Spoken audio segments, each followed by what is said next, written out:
Pemirsa, 3 petugas penanganan COVID-19 Puskesmas Sememi, Surabaya, Jawa Timur mendapat perlakuan tidak menyenangkan saat bertugas. Pakaian hazmat yang mereka kenakan dilumuri tinja oleh istri pasien COVID-19.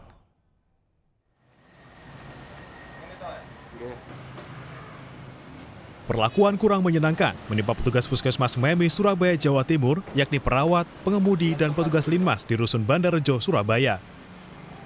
Seorang istri pasien COVID-19 menolak suaminya dievakuasi, kemudian melumuri pakaian hazmat petugas dengan tinja saat mengangkat pasien. Sabarlah menghadapi orang-orang seperti ini. Intinya kita kan menolong. Ya. Kalau dapat perlakuan gitu ya harus sabar aja. Meski mendapat perlakuan tidak menyenangkan, petugas puskesmas tidak menuntut keluarga pasien dan menganggap sebagai resiko pekerjaan. Dari Surabaya, Jawa Timur, Sony Hermawan, iNews melaporkan. Pasca viral video kerumunan orang di wisata Air Hairos, Deli Serdang, polisi periksa 7 saksi dari pengelola.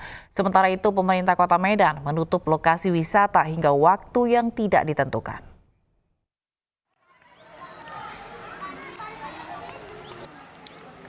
Pasca viral video kerumunan orang di wisata Air Hairos Deli Serdang, pemerintah Provinsi Sumatera Utara melalui gugus tugas mendatangi dan menutup lokasi wahana air. Terdapat sejumlah pelanggaran, di antaranya jumlah pengunjung yang melebihi batas aman sesuai protokol kesehatan. Tercatat ada 700 pengunjung yang melebihi dari jumlah yang diizinkan, yaitu sebanyak 200 orang. Polisi sudah memeriksa 7 saksi terkait kejadian ini. Penutupan wahana air ini terhitung tanggal 2 Oktober hingga batas waktu yang belum ditentukan, serta selesai pemeriksaan polisi. Kesulitan dalam membayar cicilan. Yang ditemukan oleh kami bersama itu adalah jumlah di satu tempat itu ada sekitar 200 orang, tapi sampai 750 orang. Sehingga ini sudah melanggar aturan-aturan yang tertata di dalam Perda maupun surat dari Gubernur Sumatera Utara. Pak, untuk sanksi pemilik, Pak, apa berpotensi sebagai tersangka, Pak? Yang bersangkutan sekarang kita tutup sambil menunggu perintah lebih lanjut. Sebelumnya video pesta kolam di Hairos Waterpark Deli Serdang, Sumatera Utara ini viral di media sosial. Warga memenuhi kolam renang dan asyik berjoget mengikuti musik tanpa mempedulikan anjuran protokol kesehatan. Dari Deli Serdang, Sumatera Utara, tim liputan iNews melaporkan.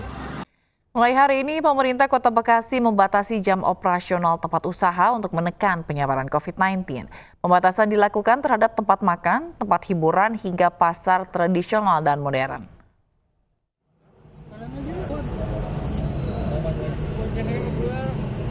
Pemerintah Kota Bekasi mulai memberlakukan pembatasan jam operasional di tempat umum.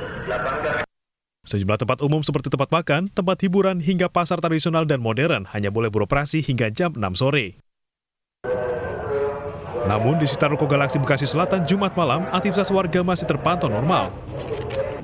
Sejumlah tempat masih terlihat ramai dan beroperasi seperti biasa. Kami bersama 3 pilar, Pak Kasatpol PP dengan Pak Dan Ramil, kita bersinergi untuk melakukan pengecekan terhadap kepatuhan masyarakat pelaku usaha tentang maklumat Pak Wali Kota.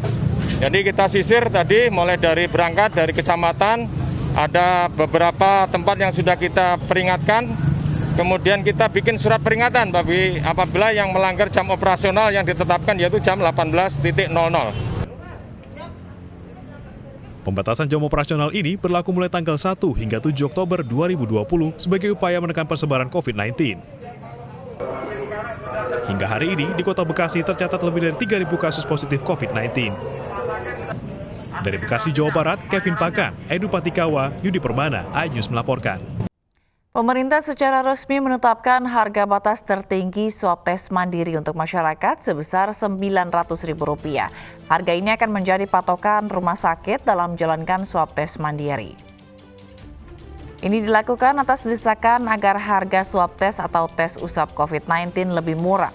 Tes swab atau tes usap menjadi salah satu cara mendeteksi seseorang terinfeksi virus corona. Namun tingginya biaya membuat masyarakat enggan melakukan tes ini. Sebelumnya tarif tes swab di sejumlah rumah sakit saat ini tergolong tinggi, yakni di kisaran jutaan rupiah. Dan jika ingin mendapatkan hasil yang lebih cepat, maka harus merogoh kantong lebih dalam lagi, bahkan hingga 3,5 juta rupiah. tertinggi biaya pengambilan swab dan pemeriksaan real-time PCR mandiri yang bisa kami pertanggungjawabkan untuk ditetapkan kepada masyarakat, yaitu sebesar Rp900.000. Jadi Rp900.000 ini termasuk biaya pengambilan swab, sekaligus juga dengan biaya pemeriksaan real-time PCR-nya. Jadi dua komponen ini disatukan dengan biaya totalnya Rp900.000.